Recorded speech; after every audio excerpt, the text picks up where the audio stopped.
बिस्मिल्लाहिर्रहमानिर्रहीम अस्सलामु अलैकुम। तहरीक इंसाफ इतनी मजबूत होती चली जा रही है, इतनी विकटें गिरा रही है कि अब तो गिनना भी मुश्किल हो रहा है, क्योंकि रोज़ाना की बुनियाद पर ऐसे लग रहा है कि जितनी भी पीडीएम की जमातें हैं उनके लोग छोड़ छोड़ कर आ रहे हैं और तहरीक इंसाफ में शामिल हो रहे हैं, पार्टी छोड़ कर आ रहे हैं। अब इसकी सबसे बड़ी वजह यही है कि अब नज़र आ रहा है कि अब मुस्तकबिल पीडीएम का है ही नहीं और तहरीक इंसाफ हुकूमत बनाने की पोजीशन में है। ना सिर्फ यह कि हुकूमत बनाने की पोजीशन में है, बल्कि बड़ी अक्सरियत के साथ इमरान खान साहब की वापसी नज़र आ रही है। और यही वजह है कि आप देख रहे हैं कि अब तो सब ये खबरें छाप रहे हैं कि जनाब विकटें गिरा दी, कप्तान ने विकटें गिरा दी एक ही गेंद में। अब मैं आपको मुख्तलिफ चैनल्स की, अखबारात की बात करें, वहाँ पर जो हेडलाइंस लगानी पड़ रही हैं, मैं इसलिए कह रहा हूँ कि अब लगानी पड़ रही हैं, वरना दबाव है कि ऐसी खबरें ना लगाई जाएं। कप्तान के एक ही बाउंसर ने पीडीएम की 3 बड़ी विकटें गिरा दी। ये एक एक दिन में हो रहा है, एक एक दिन में इस तरह से हो रहा है कि वो लोग जो बड़े वोट ले चुके, जो सियासी खानदानों का हिस्सा है, पूरा पूरा खानदान तहरीक इंसाफ में आ रहा है। कोई नून लीग को छोड़ रहा है, कोई पीपल्स पार्टी को छोड़ रहा है, कोई जमीयत उलमा इस्लाम को छोड़ रहा है, कोई कौमी वतन पार्टी को छोड़ रहा है, यानी परिंदे उड़ रहे हैं। हमारे यहाँ ये आम बात है कि जब भी इलेक्शन करीब आ रहे होते हैं तो ख़ास तौर पर उस वक्त देखते हैं कि माहौल क्या है। एक तो ये देखा जाता है जी ताकत और हल्के किस तरफ हैं, जब ख़ास तौर पर तब ये चीज़ें देखी जाती हैं जब लग रहा हो कि जी मार्जिन कोई इतना ज़्यादा नहीं है, तो फिर तो ताकत और हल्के किस तरफ जाएंगे। लेकिन इस दफ़ा ये है कि पब्लिक, आप देखें इमरान खान साहब के जलसे देखें, ये सारी पार्टियां मिलकर इमरान खान साहब ने कितने जलसे किए हैं, दर्जनों जलसे कर चुके हैं और यानी चंद हफ्तों में एक जगह पर ही दोबारा जलसा कर रहे हैं। वरना होता है कि वो साल बाद बारी आती है, इतना ज़्यादा लोगों को इकट्ठा करना कोई आसान काम नहीं होता।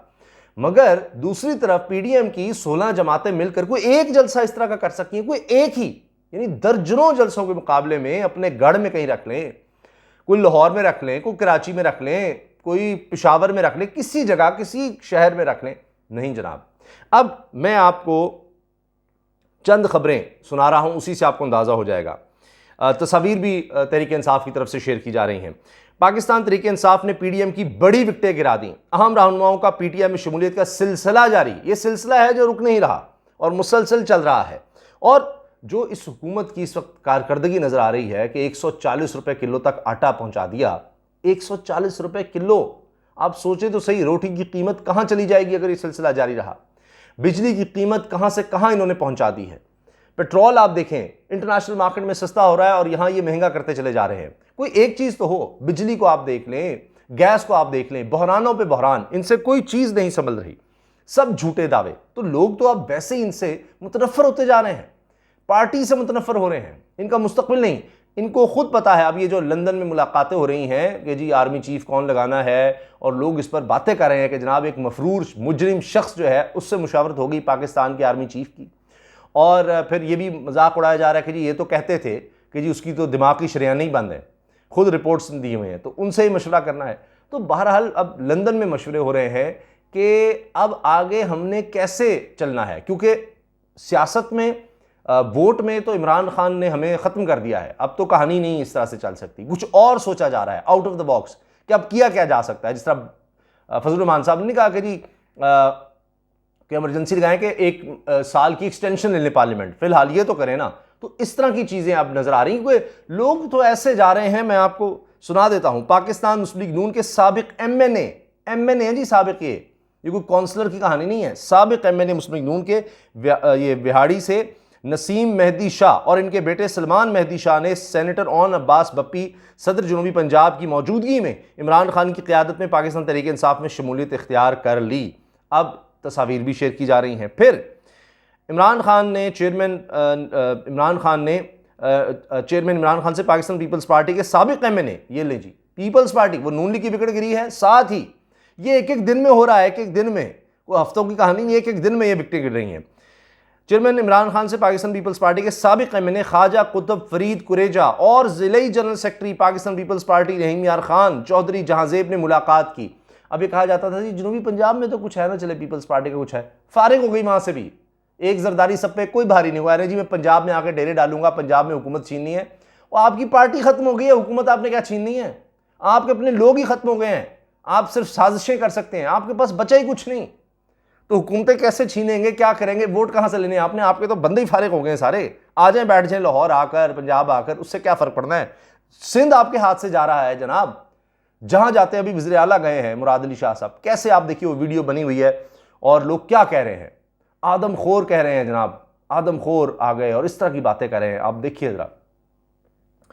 अच्छा जी, पाकिस्तान पीपल्स पार्टी के जनरल सेक्रेटरी भी हैं और साबिक MNA हैं पाकिस्तान पीपल्स पार्टी से ख्वाजा कुतुब फिरोजा, और जनरल सेक्रेटरी पाकिस्तान पीपल्स पार्टी रहीम यार खान चौधरी जहांजेब ने मुलाकात की। अहम मुलाकात में दोनों रहनुमाओं ने पाकिस्तान तहरीक इंसाफ में शमूलियत का ऐलान किया। लेकिन जनाब यहीं पर नहीं, सिर्फ नून लीग पीपल्स पार्टी की विकटें नहीं, और सुनिए, दूसरी जानिब चेयरमैन इमरान खान से कौमी वतन पार्टी के बाबर अली खान मोहम्मद की बनी गाला में मुलाकात के दौरान बाबर अली खान ने भी तहरीक इंसाफ में शमूलियत का ऐलान किया। ये सब लोग तस्वीरें उतरवा रहे हैं, सब लोग, अभी हुकूमत नहीं है तहरीक इंसाफ की, तो हुकूमती पार्टियों को छोड़ कर आ रहे हैं।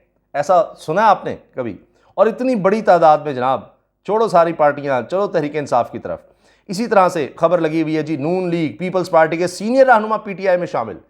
ये दुनिया न्यूज़ में खबर लगी हुई है, मैंने आपको बताया ना, हर तरफ अब यही खबर है, हर तरफ इसी खबर के चर्चे हो रहे हैं।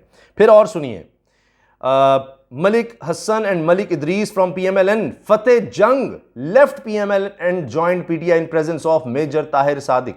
लो जी, ये PMLN को छोड़ दिया जी इन्होंने भी, और मलिक हसन ने और मलिक इदरीस ने, और ये फतेह जंग से भी विकटें गिर गई हैं। यानी आप कोई शहर ले लें, कोई इलाका ले लें, हर तरफ जनाब अब ये है कि विकटें गिर रही हैं। इसी तरह से आप ये देखिए कुछ और खबरें, ये 14 सितंबर की, ये हाल ही में जो कुछ हुआ है मैं आपके सामने रखा हूँ। Breaking news Kasur, Mian Humbal Sana Karimi who polled 28,000 plus votes as independent from PP 178 Kasur in general election 2018 has joined PTI today. अब आप देखिए कि यहाँ से जीते थे PMLN के, इस हल्के से, कसूर का हल्का है, यहाँ से शेख अलाउद्दीन जीते थे 2018 में PMLN के 37,320 वोट लेकर, ठीक है जी। उसके बाद PTI नहीं थी, PTI तीसरे नंबर पे थी, दूसरे नंबर पे थे हम्बल सना करीमी जिन्होंने 28,693 वोट लिए थे। इनके 9,000 वोट लगभग कम थे PMLN के कैंडिडेट से। और तीसरे नंबर पे थे जाहिद कयूम खान PTI के जिन्होंने 27,806 वोट लिए थे, यानी दूसरी पोजीशन से तकरीबन कोई 900 कम। अब आप ये देखिए कि जो दूसरी पोजीशन पे इंडिपेंडेंट आया था वो आ गया तहरीक इंसाफ में। अब तहरीक इंसाफ के अपने वोट और इंडिपेंडेंट जो अब आए हैं, हम्बल सना करीमी साहब, इनके वोट मिला दें 27,000 और 28,000, तो अब आप ये सोच लीजिए कि ये कहाँ तक बात जाएगी। ये कोई 56,000 के लगभग, तो 37,000 वाला फिर, और वो अब इतनी बदनामी के बाद, इतनी हुकूमत में आने के बाद जो महंगाई हो गई है, बेरोज़गारी हो गई, तबाही हो गई है, उसमें उसको कोई 28,000 देगा, बहुत मुश्किल है, नामुमकिन है। उसको अब 37,000 वोट नहीं मिलते, उसको अब क्या मिलना है। अच्छा जी, उस तो अब आप देखें ये इंडिपेंडेंट भी आ गए और तहरीक इंसाफ का बंदा भी साथ होगा, जाहिर है, तो अब इनके वोट सोचिए कहाँ से कहाँ जाएंगे। इसी तरह से जनाब ये ब्रेकिंग न्यूज़ लगी हुई है, ब्रेकिंग न्यूज़ 4 सदा ex-MPA Babar Khan Mohammad left Qaumi Watan party to join PTI after meeting Imran Khan, he polled 8,000 plus votes PK 60 in general election 18। अच्छा जी, फिर सिटिंग MPA PK 60 4 सदा Arif Ahmadzai was also present in joining at Bani Gala. तो ये सब साथ चल रहे हैं, ये नहीं है कि PTI के जो अपने लोग हैं वो इनकी आमद से नाराज़ हो रहे हैं, वो देखा जाएगा, ये सिर्फ सपोर्ट होगी इनको शायद बल्दियाती इलेक्शन में, जो भी इनकी डील है। ये नहीं है कि ये जो अब आकर शामिल हो रहे हैं तो इनको कोई तहरीक इंसाफ में आगे कर दिया जाएगा। इसके बावजूद ये लोग आ रहे हैं, इनको पता है कि इस वक्त आ रहे हैं, तो ये नहीं कि पता नहीं क्या हो जाएगा क्या। इसी तरह जनाब breaking news, Vehari elder brother of PMLN MNA, PMLN के MNA हैं जी, उनके बड़े भाई, अब जब खानदानी बढ़ जाएगा तो पहली बुरा हाल है, तो PMLN का फारिग हो जाएगी PMLN। NA 163 Sajid Shah, ex minister Syed Shahid Mehdi Naseem Shah joined PTI today. His son Salman Shah, who polled 14,000 plus votes, PP 231, and Imran Ayub Saldera, who polled 10,000 from PP 231 Bihari, also joined PTI. तो जनाब ये खबरें भरी पड़ी हैं कि अब इसने ज्वाइन कर लिया, इसने ज्वाइन कर लिया तहरीक इंसाफ को, आते चले जा रहे हैं। और इसकी वजह यह है कि ख़ुद तहरीक इंसाफ जो चीज़ें शेयर कर रही है कि जी ज़रूरी अशिया खुद की महंगाई, सितंबर में इस वक्त 2022 जब इनकी हुकूमत है तो 45% हो चुकी है। मार्च में जब इमरान खान साहब की हुकूमत गई है ज़रा मार्च के एंड पर, अप्रैल के शुरू में, तो 16.8% थी।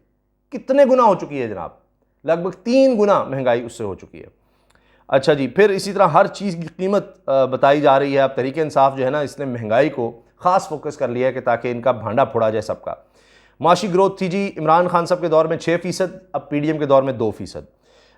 एग्रीकल्चर ग्रोथ थी 4.4%, अब -0.7% पर चलेगी है मौजूदा हुकूमत में, -4.4 से -0.7%। इंडस्ट्री की ग्रोथ थी 9.8% पर ग्रो कर रही थी इंडस्ट्री, मौजूदा हुकूमत में 1.9%। भाई प्लांट्स बंद हो गए गाड़ियों के, मोबाइल के, तो क्या हाल होगा। सर्विसेज 5.7% पर ग्रोथ थी और अब आधी रह गई जी 3.5%। पेट्रोल की कीमत बढ़ी 57% सिर्फ 4 महीनों में। डीजल 71% सॉरी, डीजल 71% सिर्फ 4 महीने में। इलेक्ट्रिसिटी बढ़ी जी 125% सिर्फ 4 महीने में, ये इस दौर के। LPG सिलेंडर 25% बढ़ा जी 4 महीने में। ग्रोसरीज 43% इनकी कीमत बढ़ी है सिर्फ 4 महीने में। पेट्रोल इमरान खान साहब मार्च में था 150 रुपये लीटर, अब जनाब ये 236। डीजल 144 से इमरान खान के दौर से, अब मौजूदा दौर में PDM के इंपोर्टेड के 247 रुपये। इलेक्ट्रिसिटी 16 रुपये यूनिट था, जो मिफ्ता इस्माइल ने वादा किया था जी मैं आऊँगा तो 12 रुपये यूनिट करूँगा, 36 रुपये यूनिट कर दिया। टैक्सेस के अलावा टैक्स डाल दें तो 50 रुपये से ऊपर है। अच्छा जी, आटे की कीमत 55 से अब 140 तक इन्होंने पहुंचा दी है। 55 रुपये था, इमरान खान साहब मार्च में छोड़कर गए थे 55 रुपये किलो, और अब वो समझे 150 रुपये की तरफ भाग रहा है। घी 473 रुपये किलो था, बड़ा स्कैंडल जी, घी महंगा हो गया, अब है जी 542 रुपये किलो। दाल माश 270 रुपये किलो थी, अब 378 रुपये किलो। ये सिर्फ 4 महीने में, 4 महीने, अगस्त के ये स्टैट्स हैं जी, जो मौजूदा अगस्त के, और मार्च से अगस्त का मुआवजा हो रहा है। अच्छा, दाल माश 270 से 378, दाल मसूर 216 रुपये से 322 रुपये हो गई। जो प्याज है वो 48 रुपये से 101 रुपये पर चला गया, और टमाटर 80 रुपये से 164 रुपये पर चले गए। अब आप सोचिए ना ज़रा, ये कहाँ से कहाँ इन्होंने महंगाई पहुँचाई है, तो लोग छोड़ छोड़ कर इनकी जमातों को क्यों ना आए। सब लोग जो हैं वो तहरीक इंसाफ की तरफ, इमरान खान साहब की तरफ क्यों ना आए। पॉपुलैरिटी आप देख लें, आप गवर्नेंस को देख लें, किसी मेयार पर आप देख लें, किसी मेयार पर। अब ये सिर्फ यही कर सकते हैं कि कौमी ख़जाना लुटाएं, 50-50 हज़ार रुपये टिकटॉकर्स को दें और उनसे ख़बरनामे बनवाएं। यही हाल रह गया है। तो इसके बाद तो वैसे ही हार मान जानी चाहिए। तो हार इन्होंने मान ली है, इन्होंने कह दिया है, ख्वाजा आसिफ कह रहे हैं हम मुज़ाकरात के लिए तैयार हैं। लेकिन मसला ये है कि अब हुकूमत का लालच इतना है, इक़्तिदार का लालच इतना है कि जल्दी छोड़ना भी नहीं, जब तक कि आइंदा हमें पता ना लग जाए कि हम कैसे आएँ। वोट नहीं, इलेक्शन नहीं, किसी और तरीके से, उसके लिए अब भागा जा रहा है। इजाज़त दीजिए, अल्लाह हाफ़िज़।